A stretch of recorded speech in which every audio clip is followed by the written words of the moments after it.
যদি আমরা বাচ্চাকে আসলে তীব্রভাবে আঘাত করি, শারীরিক আঘাত করি, সেটা বাচ্চার সাংঘাতিকভাবে একটা হীনমন্যতা তৈরি হয় এবং শুধুমাত্র তা না, আমরা আঘাতের বাইরে কিন্তু অনেক সময় মুখে অনেক রকমের কথা বলি। অর্থাৎ নানা সময় বাচ্চাকে খুব সমালোচনা করি, তীব্রভাবে বিষোদ্গার করি।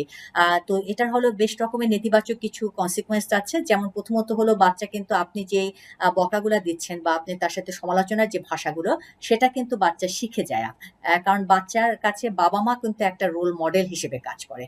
দ্বিতীয়ত যেটা হয় যে বাচ্চার মধ্যে যখনই আপনি এরকম নেতিবাচক কথা বলছেন, আপনি হয়তো সবসময় হয়তো অনেক কথা মিন করে বলছেন না।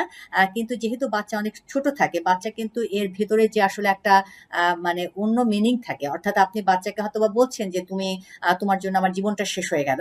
এটা সত্যিকারের অর্থে কিন্তু আপনি মিন করেননি। আপনি কিন্তু তাকে আসলে একটা রাগ প্রকাশ করার জন্য বলছেন। এটা কিন্তু বোঝার মতন ক্ষমতাটা খুব ছোট বাচ্চাদের মধ্যে অতটা থাকে না। তারা অনেক সময় বলে থাকে যে, "তুমি তো কোনো কিছুর যোগ্য না, কোনো কিছুই তুমি পারো না।"